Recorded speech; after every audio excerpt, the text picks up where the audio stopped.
Truth Espresso, episode 175. Face it, we all would rather sleep in this morning.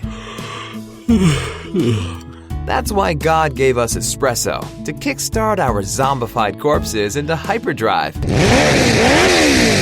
And now, giving your mind and soul the morning shot of truth it craves. This is Truth Espresso with Daniel Minnick.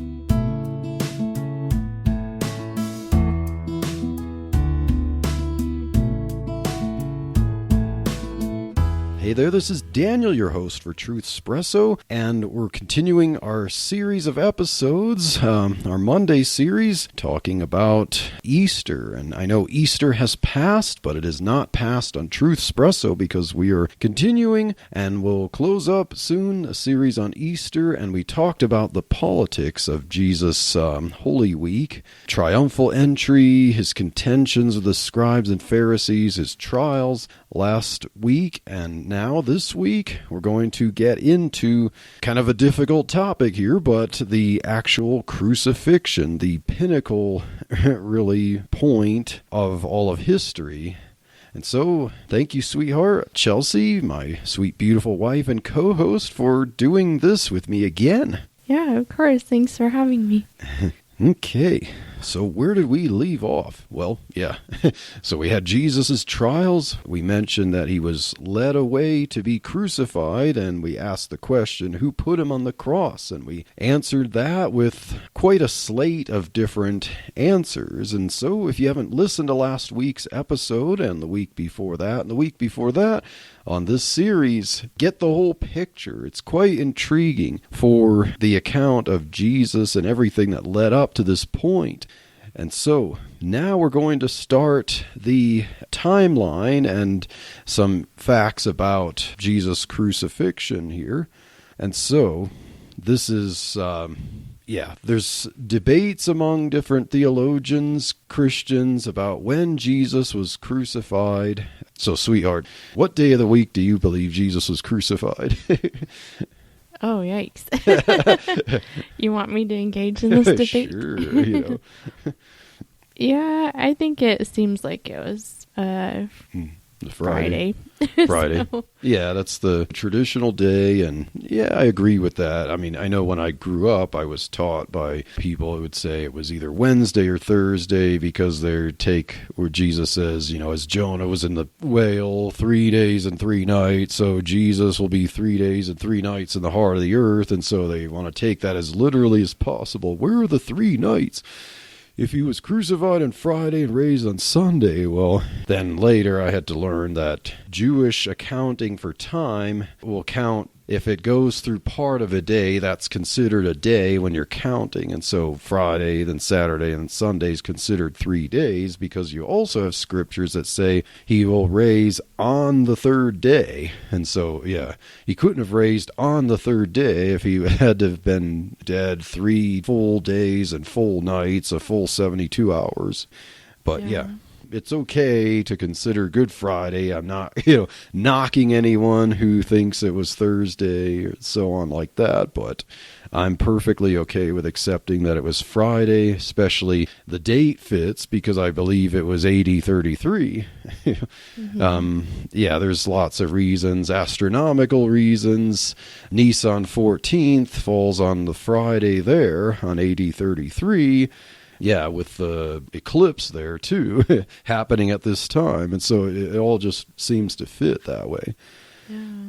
So, Jesus was, kind of beat up, had the crown of thorns on his head earlier during the mockery. Basically, I think wasn't this like during when he was sent to Herod there, and they kind of mocked him, pounded the crown of thorns in his head, put a purple robe on him, and led him back to Pilate. And then Pilate says, "Behold your king," to the people, "Shall I crucify your king?" And that's when he's like, if you don't do it, you're not Caesar's friend. And Pilate, out of fear of the people and what they might do to get him in trouble, led him away to be crucified, but washed his hands and says, says, I don't find no fault in him, but he did what was probably not precedent for his office, was to let someone who he knew was innocent away to be given capital punishment. And so, on any given day, whoever was sentenced with capital punishment to be executed, they would be all done at the same time. And so it just so happened, that there were two thieves, who had the same sentence of crucifixion that were led away with Jesus. And so around 8 a.m., now this would be considered the second hour of the day, around 8 a.m., is when Jesus starts the trek toward Golgotha carrying the cross. So I have a question for you Okay. about timing here, because I was looking at the flogging Oh, yeah. part, and does that come before they say that he's going to be crucified? Or do they say crucify him, then he gets flogged, and then he goes? Yeah, I know there was some beating, earlier on before he was sentenced to crucifixion, which I think that was probably something that Pilate was hoping, okay, if I beat him up and then show the people, like, look at him, he's pitiful, can't I just release him? And then they want to crucify him after that, So I think there was probably flogging. It's possible they could have flogged him somewhat and then started the trek. Perhaps, periodically they might have flogged him on the trek. But we do see when we get to Simon the Cyrene, who gets compelled to help Jesus carry the cross there. Yeah. Well, I want to talk about the whipping real Okay. quick before we go. You have some too much into information the on cross. that. So Yeah. Yeah. So I think it's interesting because the whipping is part of the prophecy Oh, yeah. too, because that is what puts stripes Oh, yeah. on Jesus. And so by his stripes, we are Oh, healed. yeah. There you have substitution right there. Yeah. And also I have read that because he was whipped 39 times, and if they would have done the 40 times, that would have actually killed him. And they held off that last whipping. Oh, yeah. So it wasn't the actual whipping that killed him, but he was like so close to dying with just that. And just reading the descriptions or hearing pastors talk about what they would use to whip people is just, I think, brings more information to what Jesus had to go through.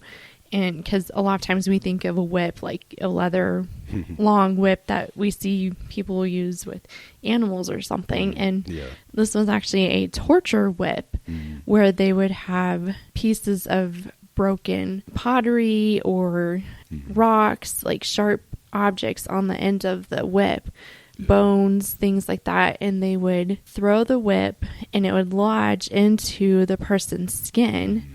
And they'd wait, and then they'd pull it, and as they're pulling what was lodged in, it's ripping skin, flesh off of that person. So doing that 39 times, there was flesh exposed. There were probably even nerves exposed, just being in that area on the back and close to the spine there, and just how deep and how many wounds he received. That had to have been just so painful. Just with that part. Just trying to cope with it is enough to like make you pass out, So even just because that's part of why they would compel Simon the Cyrene to help bear his cross.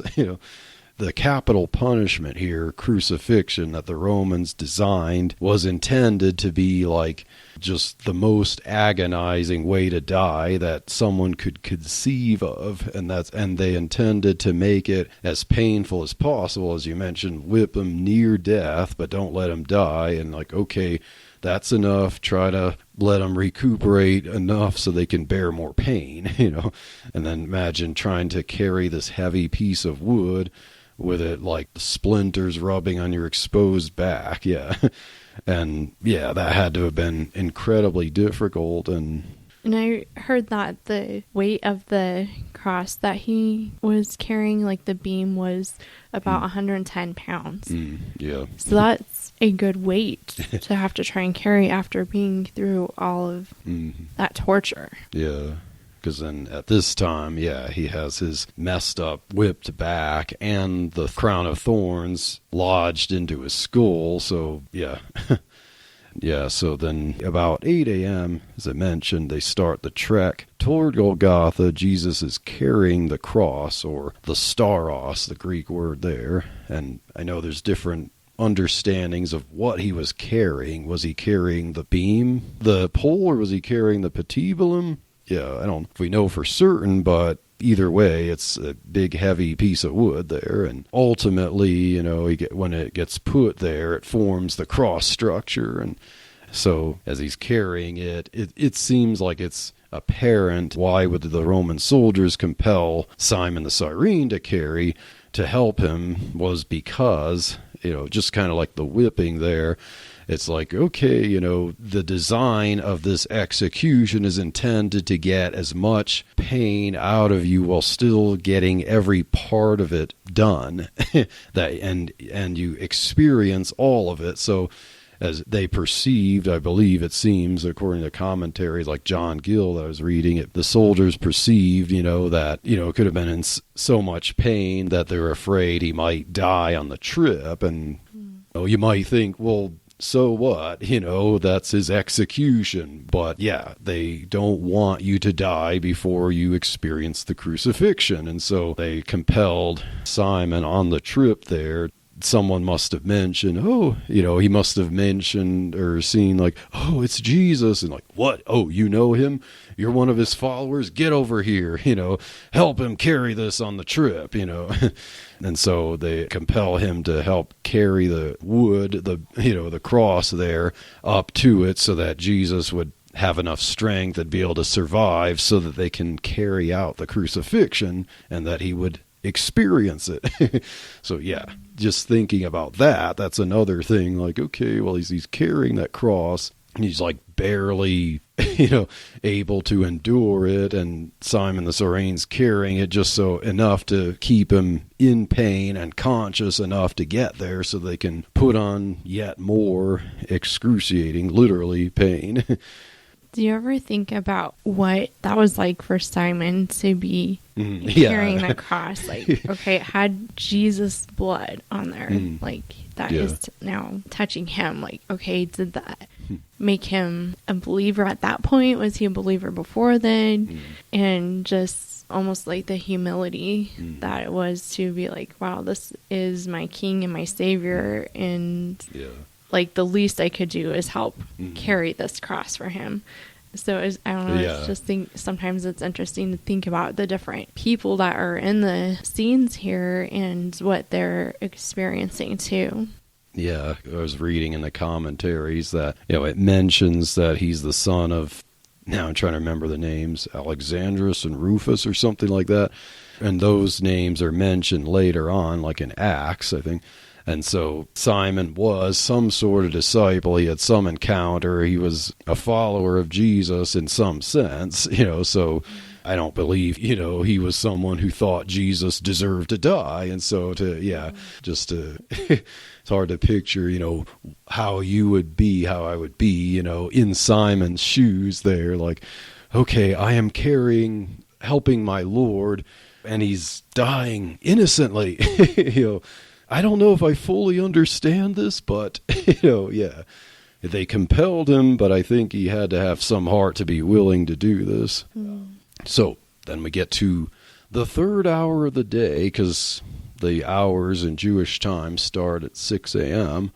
of the day. What we consider the 24-hour day, we would consider it 6 p.m., the darkness. So the third hour of the day, being the daylight, the first hour starts at 6 a.m., and so 9 a.m. is the third hour of the day. So before the crucifixion happens, they get to Golgotha, and then the soldiers first offer Jesus like a drink. So it's kind of like, okay, this is going to be like your last drink, and it's intentionally something that's going to be like disgusting. like described as, vinegar mixed with gall or wine mixed with myrrh, something like that. So it's kind of like they can't even give him the, here's something tasty to help you get through. No, it's like, if you're thirsty because this is your last drink, quench your thirst as much as you can with something that's disgusting. And the soldiers first offer this vinegar, wine, myrrh stuff to Jesus, and then he first tried to taste it, and then he refused it. So it was like, ugh, I can't do this. So then after that, it's like, okay, now that we did that, so then they start to nail his hands or wrists and feet to the cross, and then yeah. So I'm going to mention one more thing right quick before we get too much into the crucifixion. Yeah. Along his trek up to the Golgotha, there it says in Luke 23:28, there were daughters of Jerusalem that were weeping, and Jesus, being in that pain and suffering, turns to these women and tells them not to weep for him, but to weep for themselves and for their children, and talks about like his second coming. And I think to me that's so powerful that even though Jesus is on the brink of death right then, he's not focused on himself. He sees these people and that they are in need and that they are hurting, and he still takes that time to reach out to them and comfort them.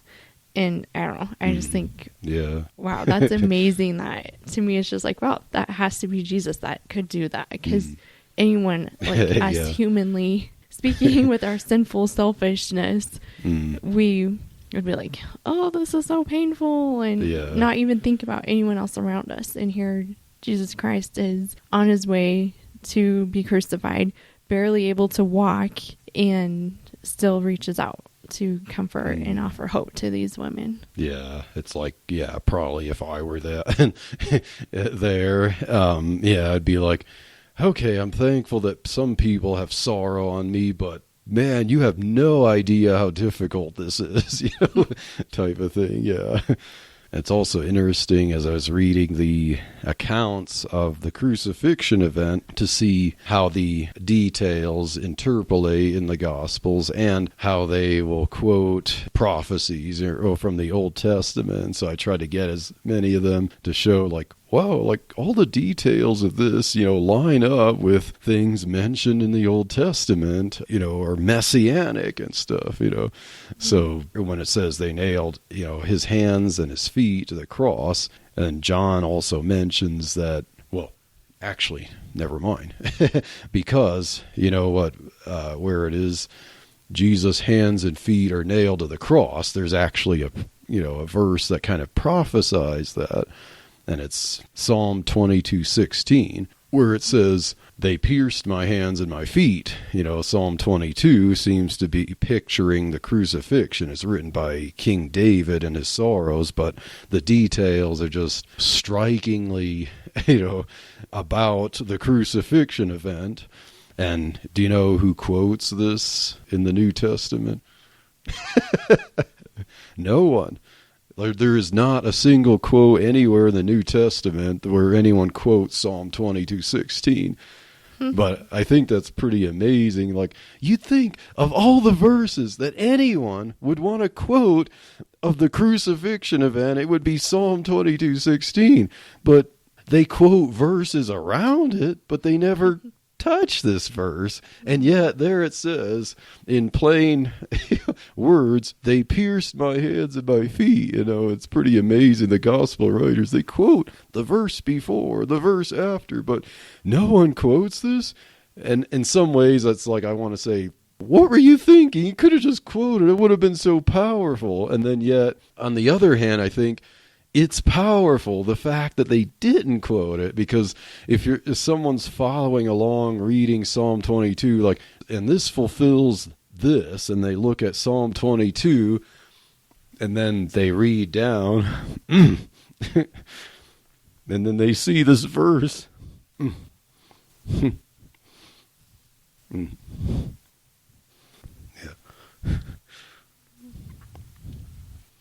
Yeah, and it's, it just tells what the event is about, and you don't even have to quote it. Like, just think someone reading that verse, and it doesn't even have to be quoted.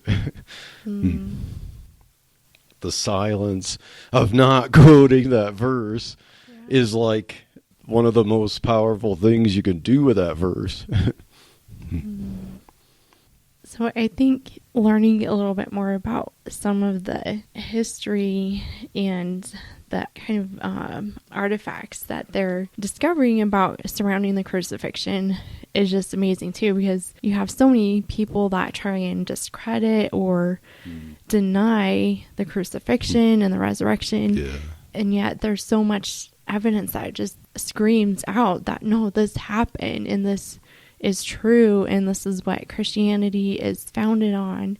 And one of the things is learning about the nails, and I think it's just interesting because nails were they're not the galvanized nails that we use for construction today, and they were not the easiest thing to make either. So they were something that they would reuse for the different criminals as well. So I mean, just thinking from medical background, how you're reusing nails, like and the nails were 5 to 7 inches long. So they're kind of more like railroad spikes. If they had railroads at that time, which of course they didn't, but And when they would nail their arms to the cross, I mean, you kind of think, okay, maybe they're spread out a little bit, but they would stretch their arms to where it would be 6 feet in length across. And so that's like pulling your shoulders out of sockets type of stretching. And then where the nails would go in the wrist, it'd go right between the radial and ulna bone there. So it wouldn't actually break any bone, which is another prophetic thing. Which I have in my notes, I'll mention later. But one thing it does hit is the meridian nerve. And that nerve is very painful. And so when they hit that nerve, it's is so excruciating, and that is where the word excruciating actually came from. Was that type of pain that came out of crucifying someone. Excruciating. It's kind of like, this is like out of the cross type of pain. So just like learning about some of that surrounding it, and they would it was just like, it was not clean. It was not a clean, sterile process. You've got used nails going in. They're probably rusty. Blood stained from previous crucifixion, and with rotting fleshes on the other side of the hill.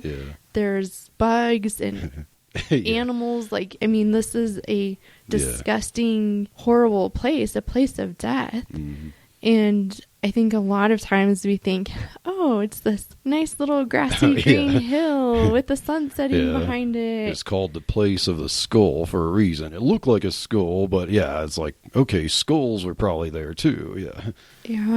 So I think just helping to kind of give that picture of the reality of it and the depth of what Christ took on, willingly took on for us. For sure, Luke 23 mentions that the 2 thieves were with him on the way.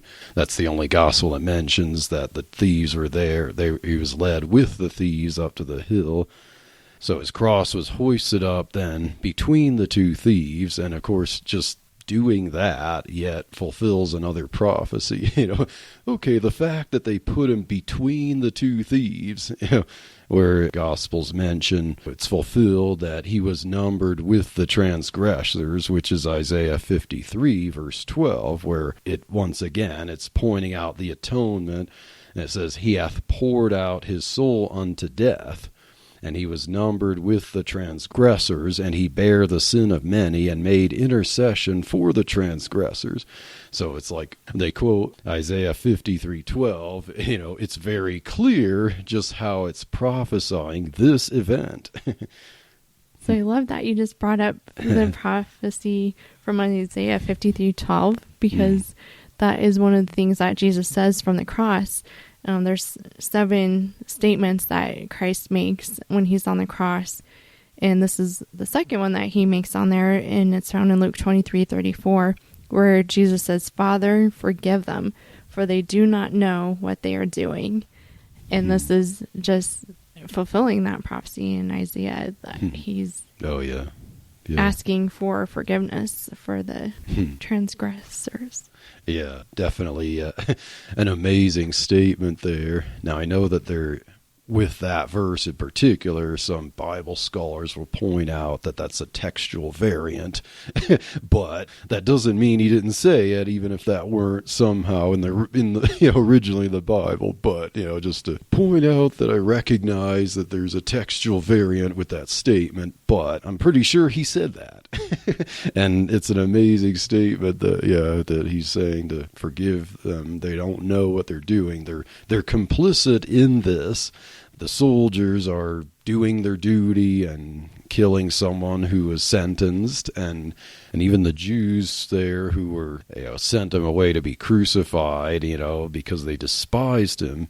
I don't think they even fully understood why they despised him, even all the politics that we mentioned. Everyone who is involved, Jesus is asking, Father, forgive them. They don't know what they're doing. They don't know what role they're playing in this divine scheme of redemption.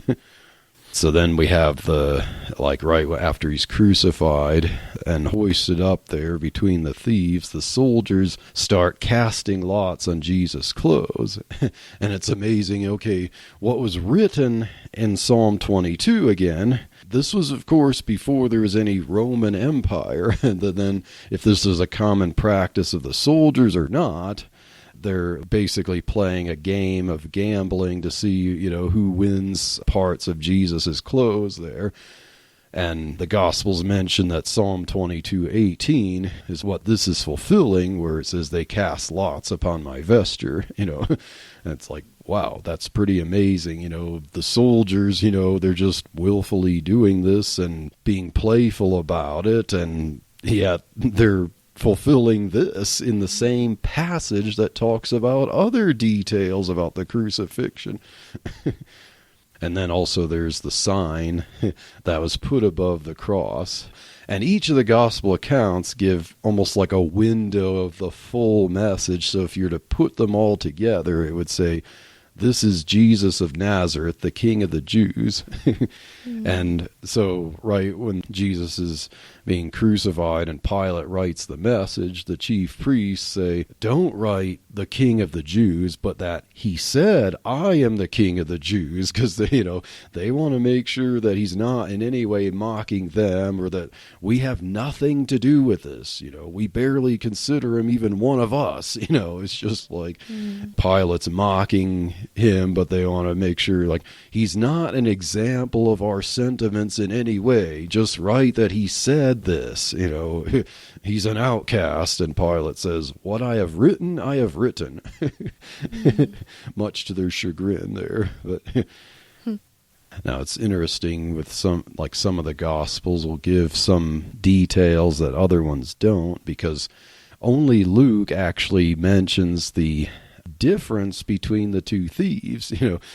Other ones mention that the two thieves mocked him, but Luke kind of shows that one of the thieves gets a change of heart. And so while one of them mocks him, hey, you're the Son of God, come down. And then the other one says, we deserve what we're getting, but this man is innocent, And then he asks Jesus, Lord, remember me when you come to your kingdom. And then Jesus says, today you will be with me in paradise. I know I mentioned that months ago on an episode about Jehovah's Witnesses, but but nevertheless, this is another amazing statement where we're talking about a crucifixion, and it's like all the effort to talk.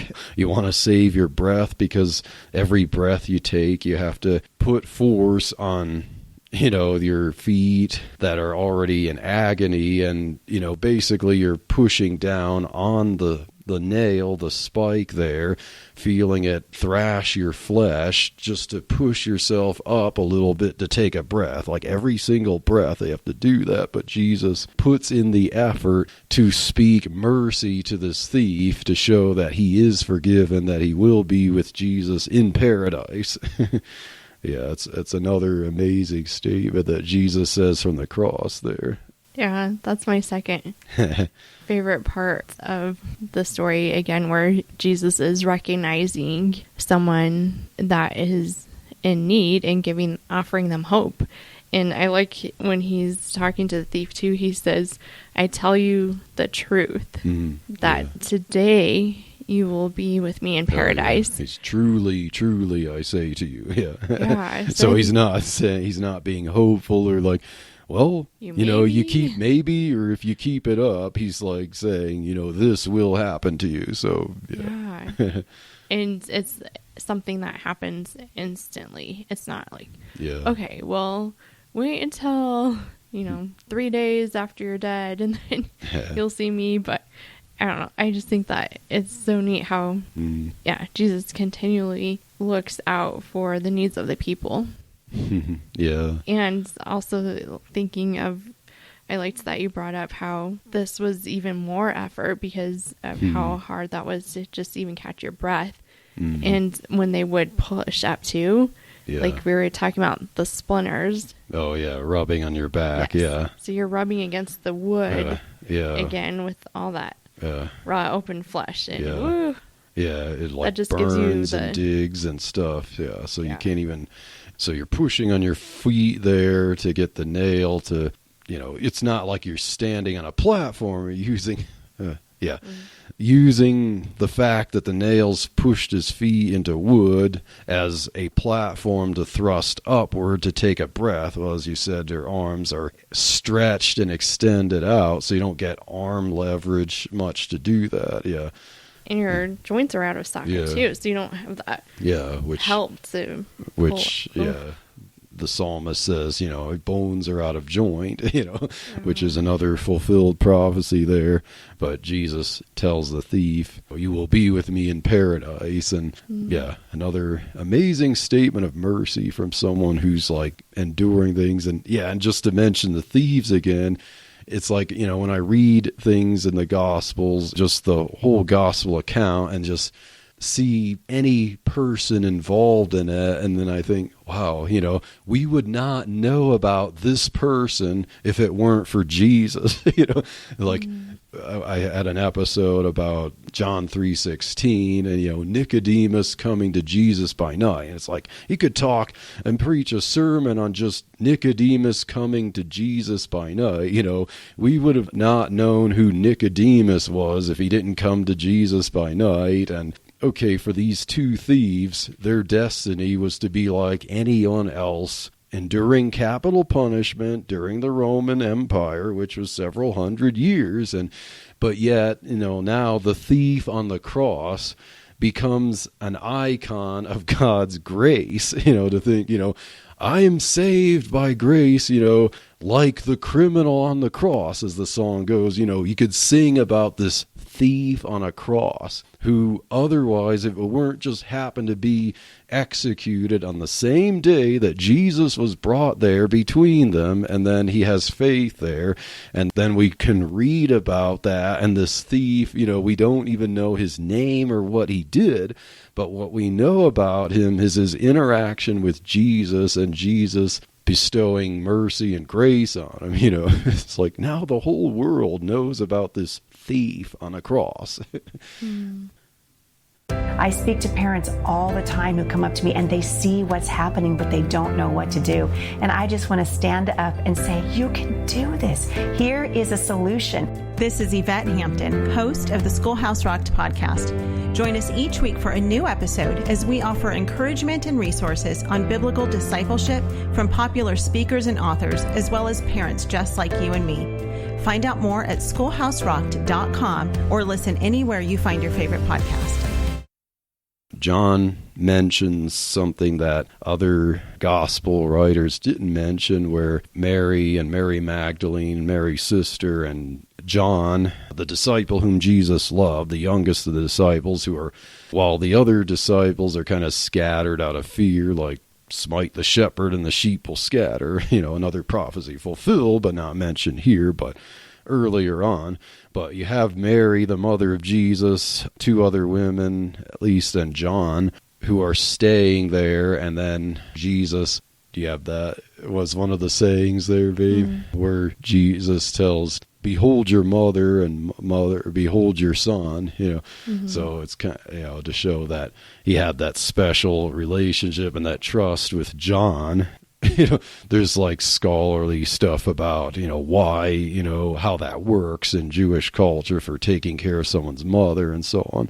But it wasn't one of Jesus' siblings. It was John, the disciple whom Jesus loved, that he's telling him, here's your mother, look to your mother now, and then John takes Mary into his house to care for her, the mother, the widow, and now the, one whom, lost her son here, for the time being. But yeah. I think that's cool that Jesus shows that. I mean, this is just another example of him thinking about other people while he's in the process of dying. He's thinking, okay, I need to make sure my mom is taken care of. All right, I trust John. John, you're going to take care of my mom, and you can consider John as your son. And not that he replaces the son, Jesus, in Mary's life, but just having that support person there, and that person that cares about you and also cared about Jesus. He's, like you pointed out, he was the only one that actually stayed and saw Jesus dying on the cross right then. I think that just shows the loyalty that John had. And that's like, okay, yeah, that's the person I would want to take care of my mom. Because he's loyal. He's there, like, when everyone else wanted to go in hiding. So I don't know. I just think that these different moments in here, when you stop and think about it, it's just, wow. Yeah. Jesus can think about so many people. Yeah. In his state. Yeah, he has others, everyone else on his mind, I mean, he does say, I'm thirsty, and yeah. Okay, I like that one. Oh, yeah. Can we do that one next? Sure. Okay. So, when Jesus says, I am thirsty, in John 19, verse 28, I think that's cool that it shows his humanity. Because here you see all the way up, okay, he's telling the thief that he's going to be with him in paradise. You see the... I mean, in some way, I was going to say, you could see the divinity in his statements there, and yet speaking through, as a man, but speaking with the divine mind there. Yeah.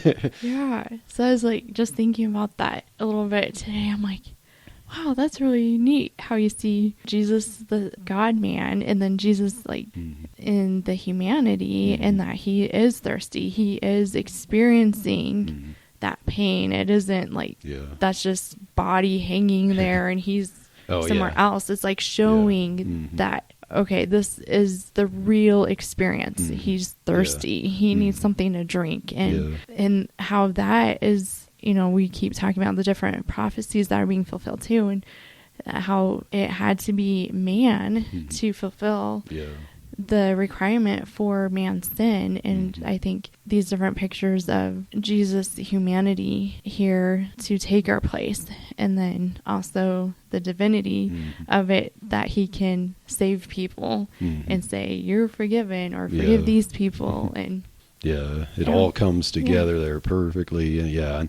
sometimes people might be tempted to kind of gnosticize the crucifixion in a way, to just almost like Jesus was putting on a facade for his sufferings or something. Like, no, he wasn't just wearing a human cloak either. He was fully human and fully divine in one person. And so we see both of that coming through. We see it all coming through. And when he said he was thirsty, he didn't like, wait, look at my watch. Oh, it's time to say I'm thirsty, And the reason he was thirsty is because he refused to drink that bitter stuff earlier before they crucified him, when they led him to the spot there. And so he was human. He tasted and pulled away like, oh, I can't drink this.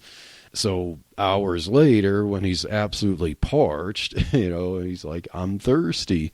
And I think, even just think of how tired he have to be here, because think the arrest we mentioned earlier, that he had been up awake a long time. That's why the disciples were falling asleep in the Garden of Gethsemane. So Jesus had been awake and was tired for a long time. And then to go through the trials through the night, he's still awake. He's suffering, goes through the whipping, the crown of thorns, the crucifixion. Like, he hasn't even slept all this time. Like, just the shock of fatigue along with the shock of pain, and hasn't had anything to drink either. So, yeah. Well, and all that blood loss. Yeah. Like, that makes you even thirstier. Yeah. Yes, you're losing volume. Yeah. Ugh. Yeah.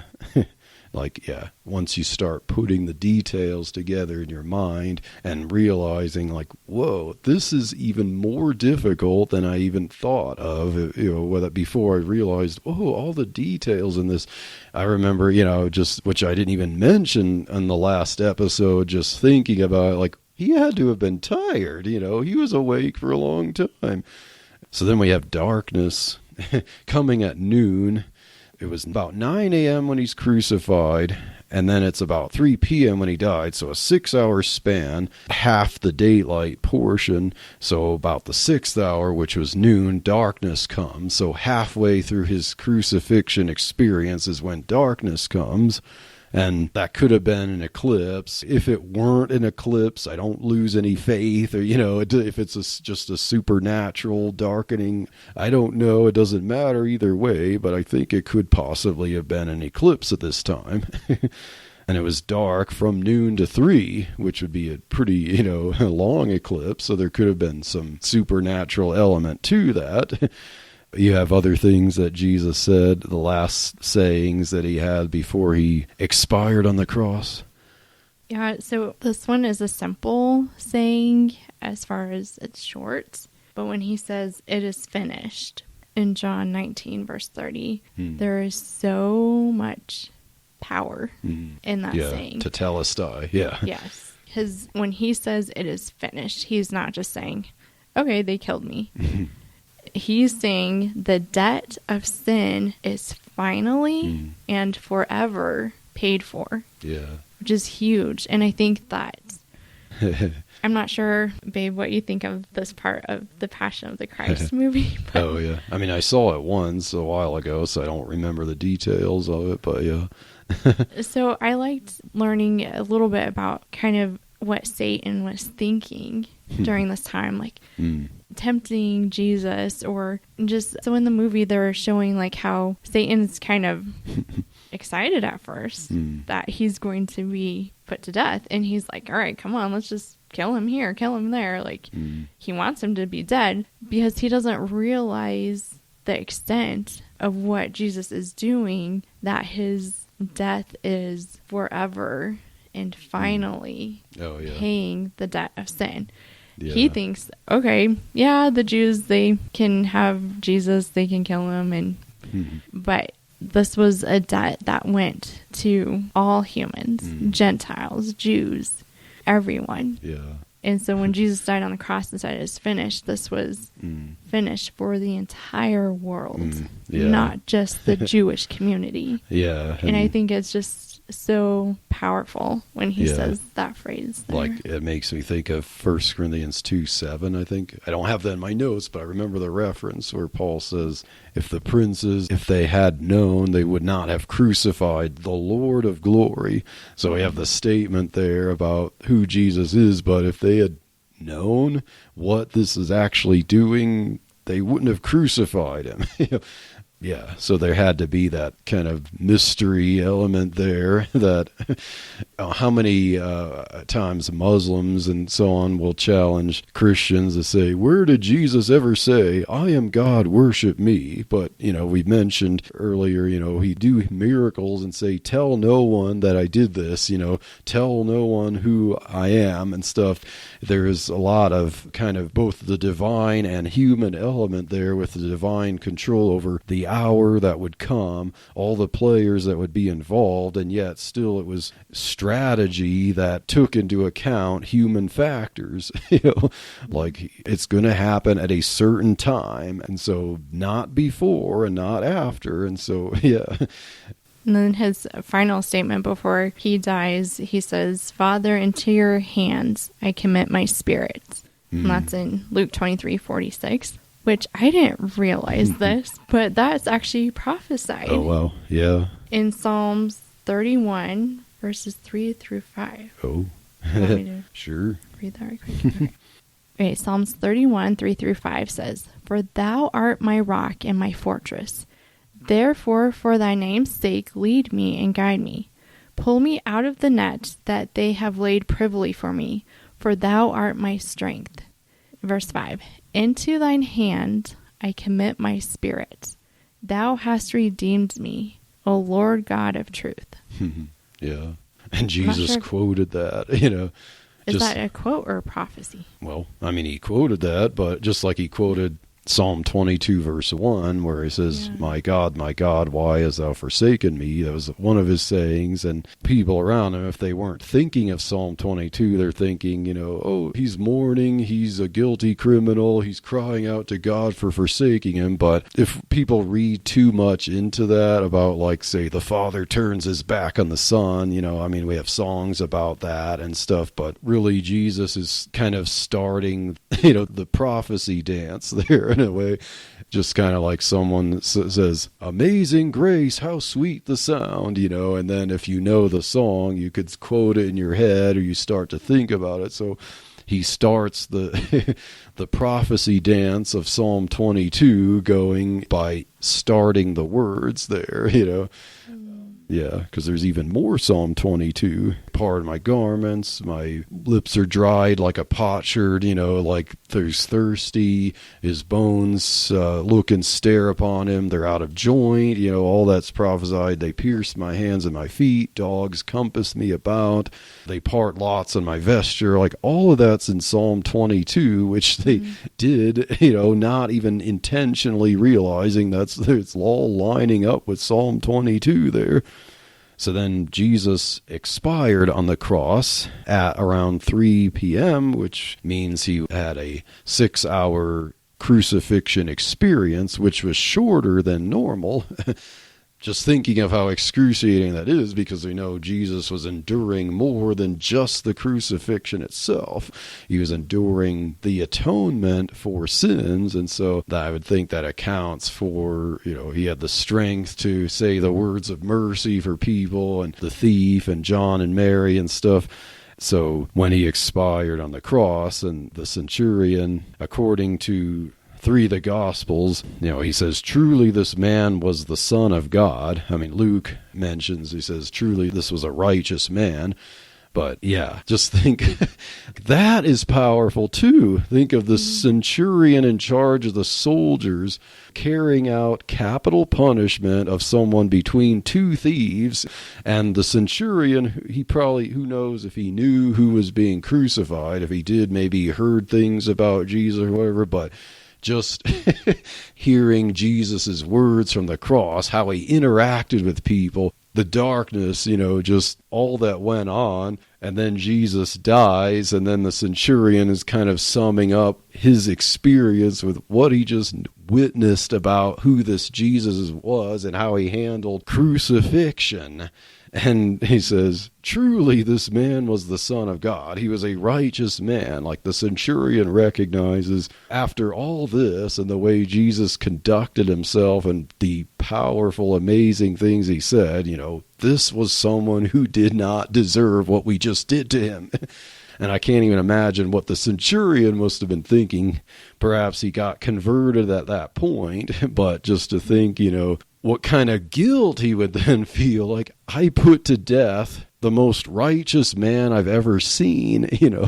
Why was he here? Why was he sent? What was he convicted of? He didn't do anything wrong. And he sees the thief, admit such, and Jesus tells the thief, you're going to be with me in paradise. And the centurion could have thought, what kind of craziness? This guy is guilty of heinous crimes, and you're promising him bliss. And then as Jesus expires, the centurion says, truly this righteous man was the Son of God. So now we have another prophecy fulfilled, because after Jesus dies, because it's the Passover Sabbath, and only because of this, it just so happens to be when it was, because otherwise someone could actually survive this atrocious event for possibly more than a day. But yet, because it was the Passover Sabbath, the Jews begged of Pilate, you got to take the bodies down. And so sends the soldiers there to go break the legs to make sure they die and then take them down. But then, so they break the legs of the two thieves so that the thieves die. But then they notice that Jesus is dead. So they don't break his legs, like a mallet or something, smashing the legs so they can't, as we mentioned earlier, push themselves up to breathe. So they die by asphyxiation more quickly. So this was not what happened at every crucifixion. This was a special thing because of the plea of the Jews, because of the Passover Sabbath. And therefore, they didn't break his legs because he died, more quickly than typical. So then that fulfills Psalm 34:20 that says, not a bone of him shall be broken. So, yeah. As you mentioned, the spikes, the nails went through his wrists and his feet, but didn't break any bones, and that was by design of crucifixion. And then they didn't break his legs, even though that's what the Jews were saying to have happened. He died, before that would happen, and that's why his legs weren't broken. And then John also mentions another prophecy, Zechariah 12:10, that says, and they shall look upon him whom they have pierced. And so, yeah, there we go. We have the crucifixion event. And well, so the soldiers did pierce his side. Yeah, they took a spear and pierced his side. To make sure. Yeah, that he was dead. And blood and water came out, which. So I think that part is medically kind of cool. Yeah. So the spear went at a slant. Yeah. And the significance of having the blood and water come out is that it pierced his heart. Oh, yeah. Because you have a buildup of water around the heart once you basically kind of drown through not being able to clear your lungs out and breathe. And so having the blood and water means that they pierced through the heart and the sac surrounding the heart there. The pericardium? Yeah. Oh, yeah.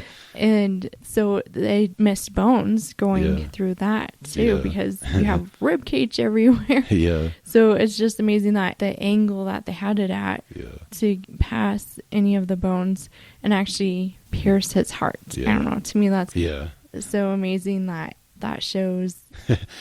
It seems like it seems like divinity at work there. But I mean, I know the soldiers had to have been experts at their craft there too, but that still was divine, to ensure that it would fulfill this passage of prophecy about not a bone of him being broken, not in the piercing, not in the hands and feet, not in the spear. He didn't have his legs broken because he died more quickly. Yeah.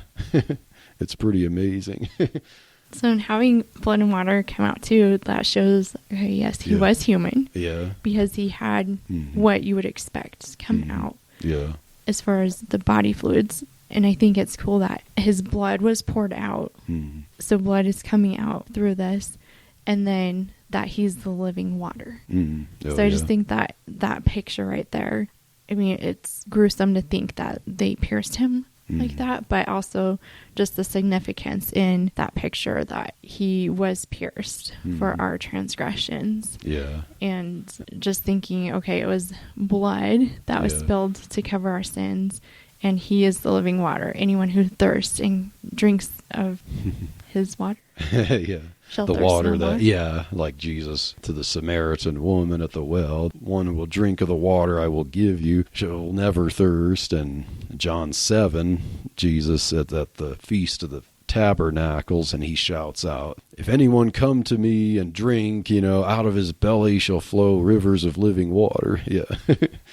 I mentioned that on episodes about transubstantiation recently, but so yeah, it's not mentioned, but it could fulfill the prophecy about the sword that pierced his heart will pierce Mary's, not literally but figuratively, but the spear pierced Jesus' heart there, yeah, at the crucifixion, and it wouldn't have done that if it weren't for the fact that he died early, or even the Passover, the timing of it. Mine hour has not yet come. It had come at that point, divinely perfected.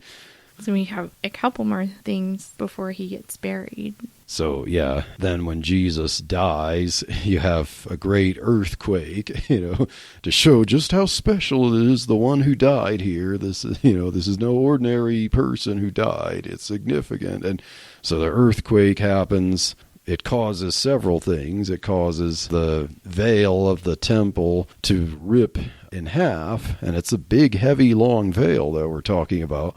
Somehow the earthquake, causes that to happen, and the symbolism of that is pretty powerful to show that the old covenant system, with the priestly system, now is done away. The new covenant is being enacted, and with the new covenant, you come boldly to the throne of grace. Hebrews mentions, Jesus went through the veil, that is his flesh, but the veil being rent shows that, okay, now anyone can come to the Holy of Holies. Just think of how much God invested in that old system. But it was, just primarily to teach us about just how the perfection he demands, the weight of sin, and having this system set up where the priests had to be very careful and only certain priests can enter the Holy of Holies. You had the Kohathite Levites that can enter the inner sanctum but couldn't go to the altar, or whatever, if I remember correctly. Only certain priests can go to the Holy of Holies, and they had to be very careful not to defile anything. You had the whole rope tied around the ankle to pull him out if he died.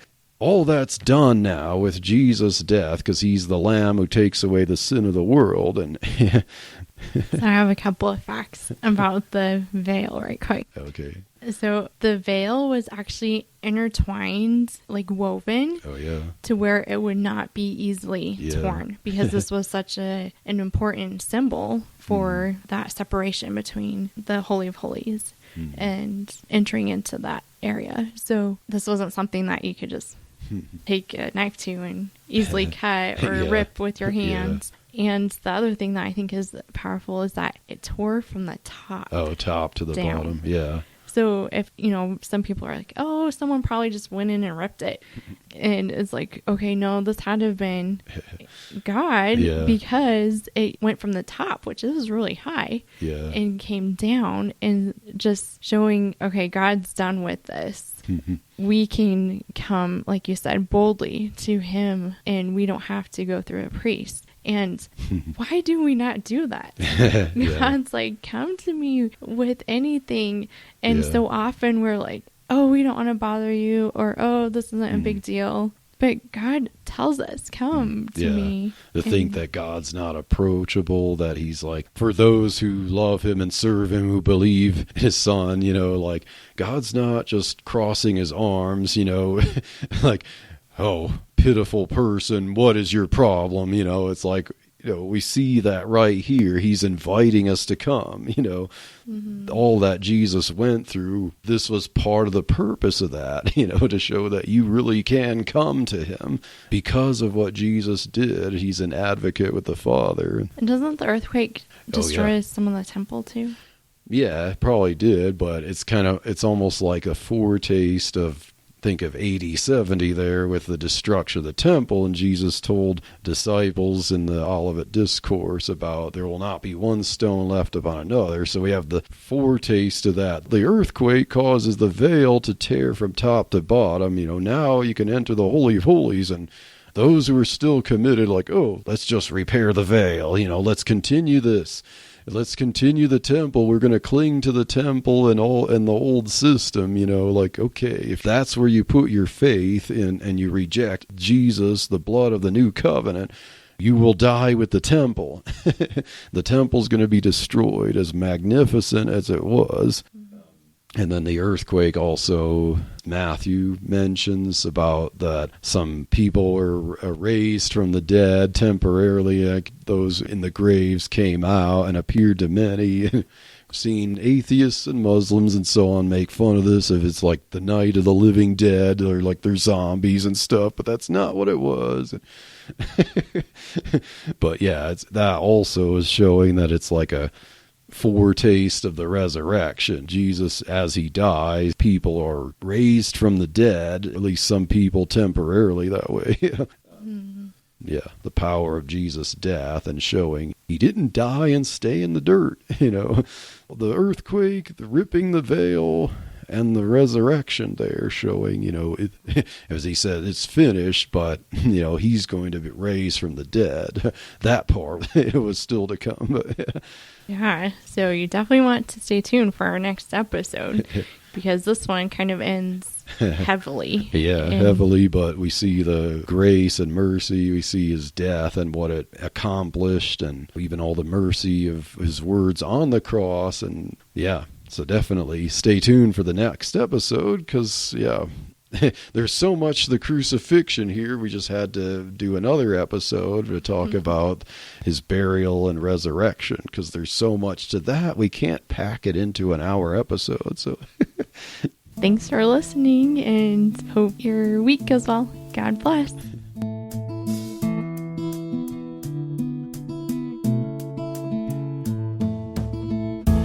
Thank you for waking up with Truthspresso. Good morning, and God bless your day. Hey friends, Daniel Minnick here again. If you liked waking up to this episode of Truthspresso, I would really appreciate it if you would rate it on Apple Podcasts, Stitcher, or whatever application you use to listen to Truthspresso.